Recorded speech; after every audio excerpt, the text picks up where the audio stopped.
You've probably heard the word indigo thrown around before, like it's just another label, something people pick up when they want to feel different, or explain why they don't quite belong.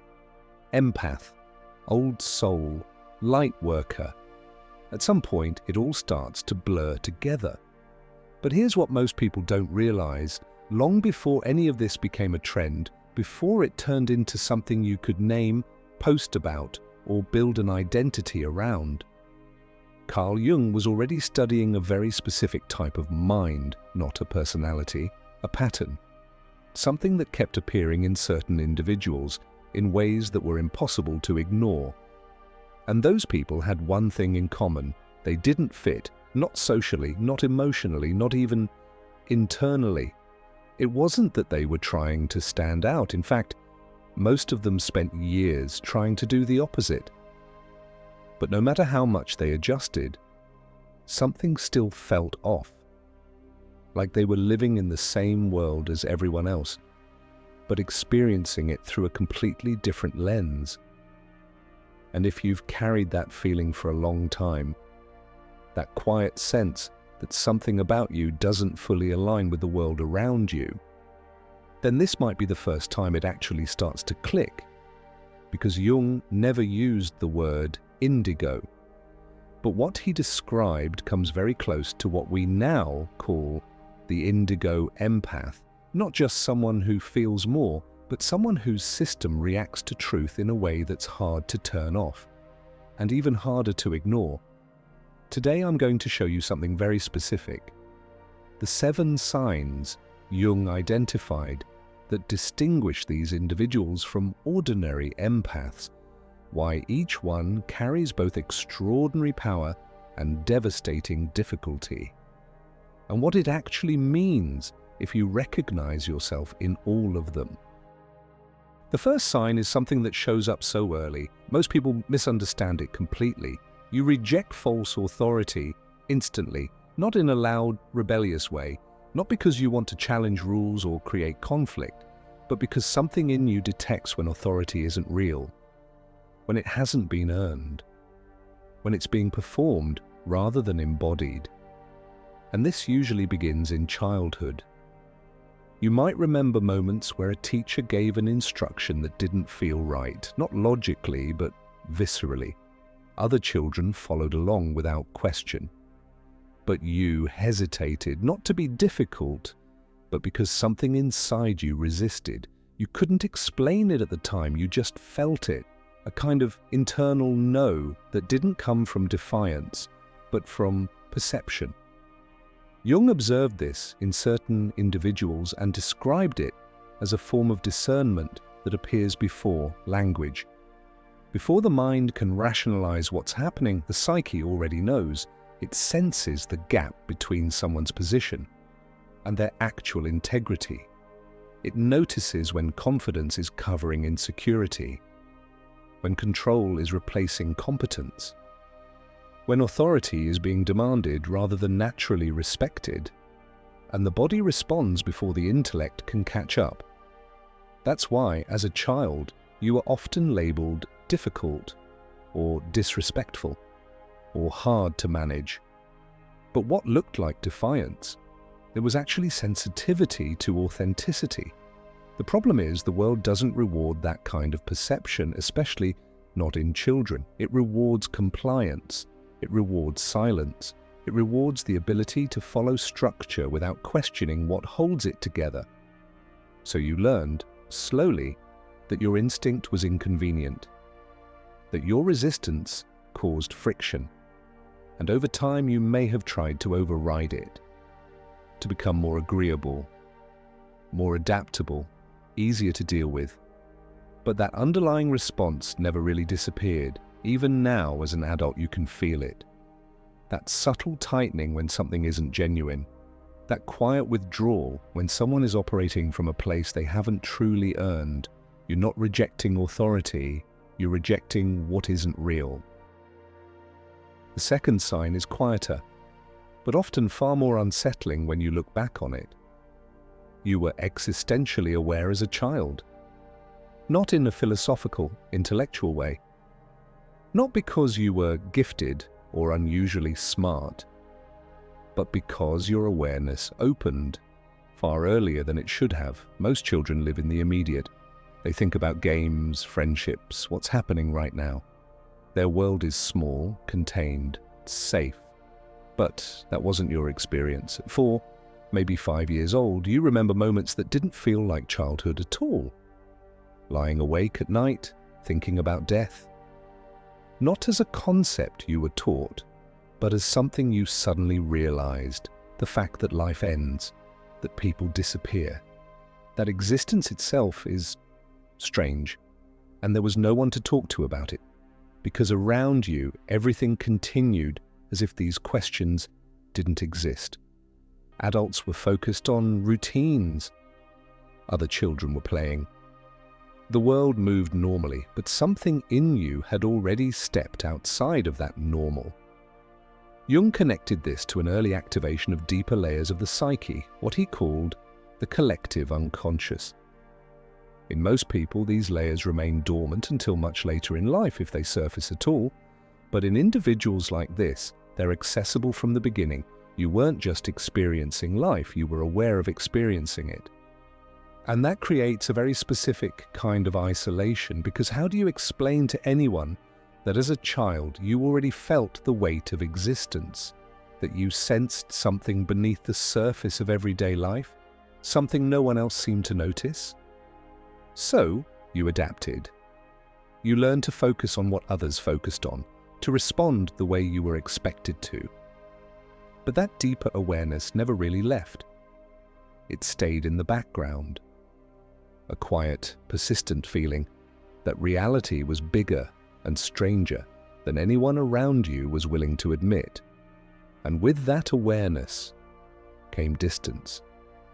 Not because you wanted it, but because even early on you could feel you were seeing something that others weren't.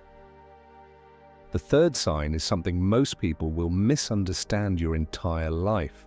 Your emotions are not just personal, they're collective. For most people, emotions are contained. They feel something, they process it, and it belongs to them. But that's not how it works for you. When you feel something, it doesn't stay in the mind, it moves through your entire body. It expands, it carries weight, texture, depth, like it's connected to something much larger than the moment that triggered it. Jung described this as a fusion between emotional experience and archetypal layers of the psyche. In simple terms, you're not just feeling your emotions, you're touching something universal. Take grief, for example. For someone else, grief might be tied to a specific event, a loss, a memory, a moment in time. But for you, grief can feel ancient. It arrives with a depth that doesn't match the situation. It feels older than you, heavier than your personal story, as if you're tapping into something collective, something that has existed long before you ever experienced it. The same happens with joy, or fear, or longing. It's never just surface level, there's always another layer beneath it.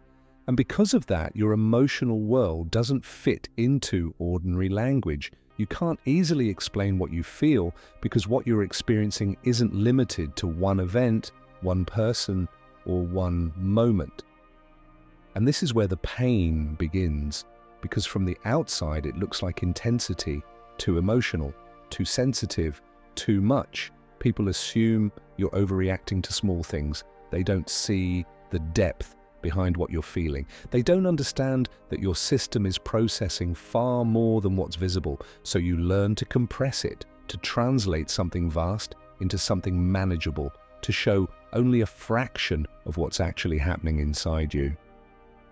But even then, it never really fits, because what you feel was never meant to be small. The fourth sign is where things begin to shift from personal experience into something much larger. You don't just read people, you read entire systems. You walk into a room, a family gathering, a workplace, a social circle, and within minutes, you can feel how everything is structured. Not just who people are, but how they function together. You notice who holds the real power, even if they're not the one speaking the loudest. You sense who is adapting, who is suppressing, who is silently carrying tension that no one acknowledges. You pick up on the unspoken rules, the ones no one admits exist, but everyone follows, and once you see it, you can't unsee it. Jung observed that some individuals develop what could be called systemic perception. They don't just interpret behavior at the surface level, they intuitively understand the invisible architecture underneath it. They see where manipulation originates. They see how it moves through the group. They see how everyone, often unconsciously, participates in maintaining it. It's like watching a play while everyone else believes it's real.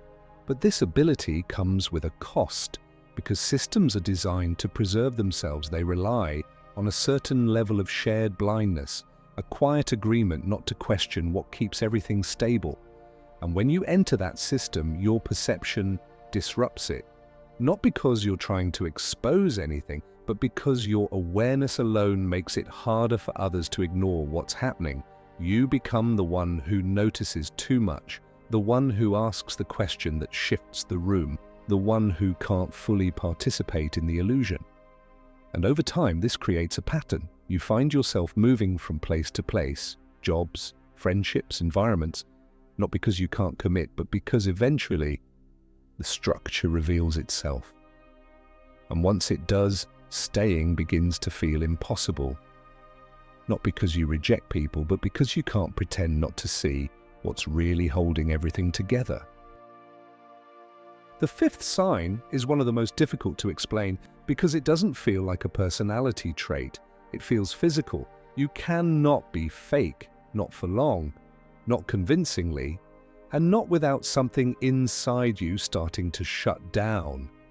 Most people learn early how to perform, how to smile when they're not okay, how to nod along in conversations that don't mean anything, how to say the expected thing to keep the interaction smooth. For them, it's normal, it's how social life functions. But for you, something resists. You can see the mechanics of it. You understand how small talk works, how people mirror each other, how conversations are often more about maintaining comfort than expressing truth. But when you try to participate in that performance, it doesn't land the same way. There's a disconnect, a subtle pressure builds in your body, a sense of suffocation the longer you stay in something that isn't real to you. It's not dramatic, but it's persistent enough that you can't ignore it. Jung saw this as a form of early individuation.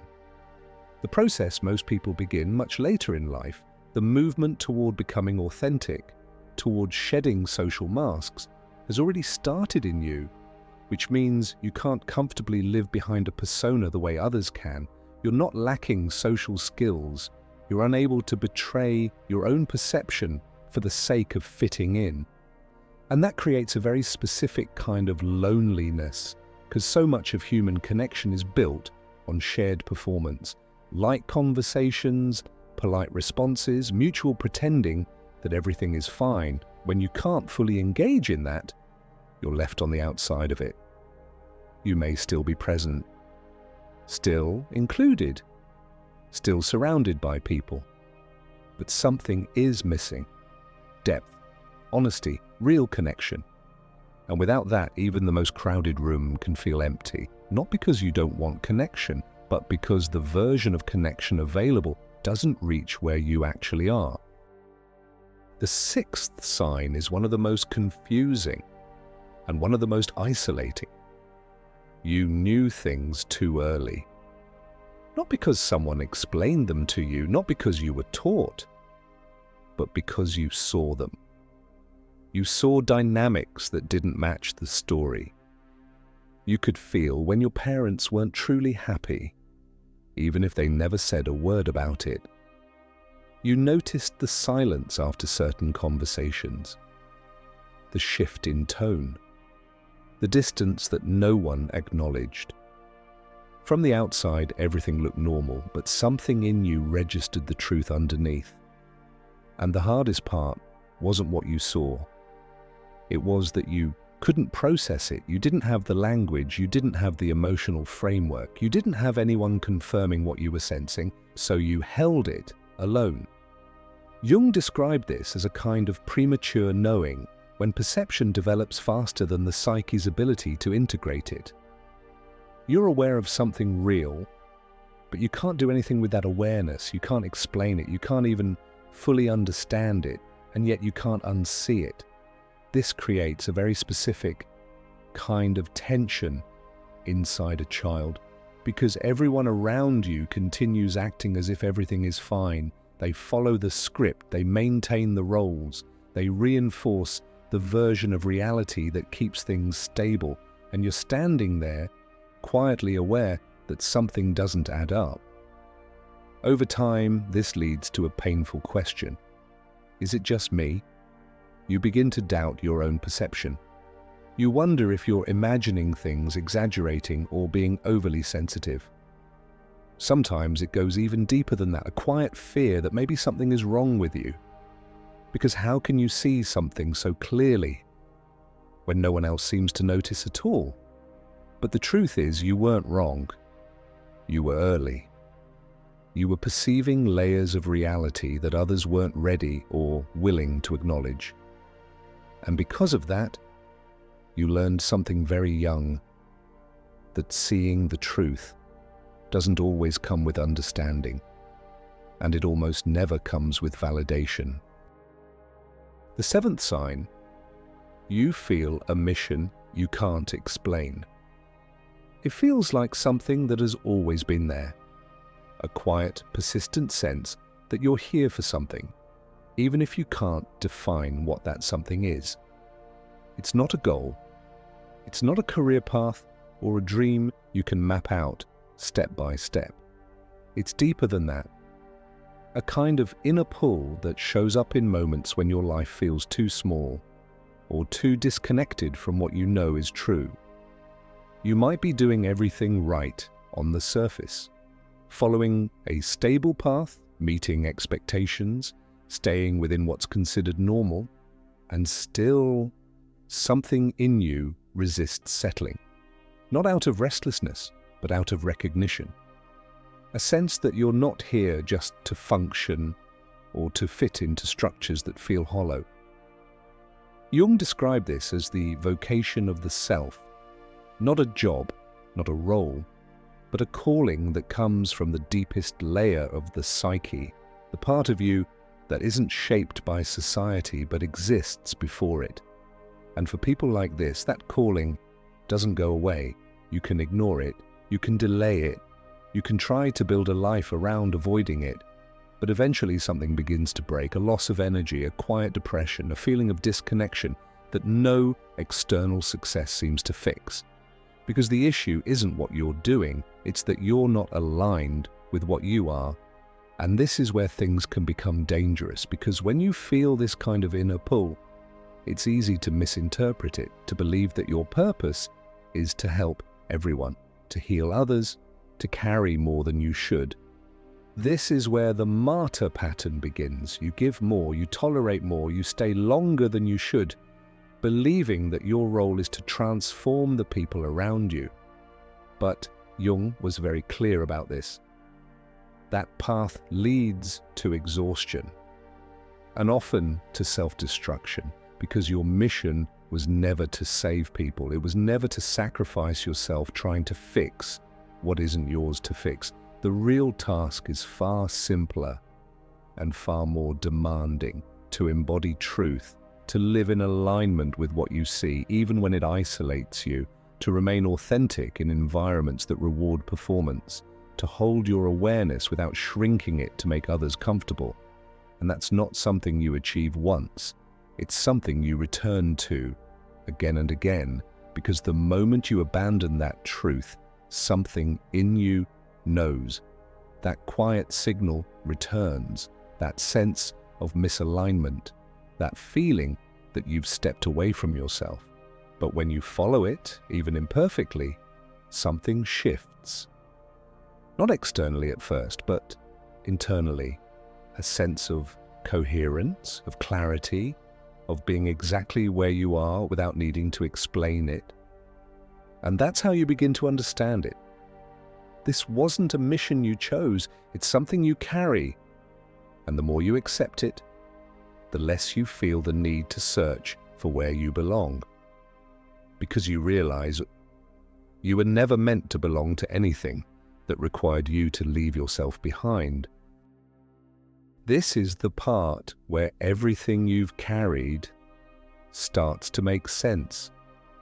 Because for most of your life, you've probably been given the same explanation, that you feel too deeply, think too much, notice things you should just ignore. And after hearing that enough times, it starts to shape how you see yourself. You begin to question your own nature, to wonder if something needs to be fixed, if maybe life would be easier, if you could just be a little less aware. But what if none of that is true? And what if the problem was never the depth, but the environment that couldn't meet it? Because what you've been experiencing isn't excess, it's perception. You're carrying a level of awareness most people spend their lives avoiding. And that changes everything. It changes how you relate to people, how you move through systems, how you experience even the smallest moments. And yes, it comes with a cost. The loneliness you felt, it's not because you're incapable of connection, it's because real connection requires a depth that not everyone can access. Your intensity, it's not instability. It's the capacity to process more than what's visible on the surface. And the rejection you've experienced, it was never proof that you were too much.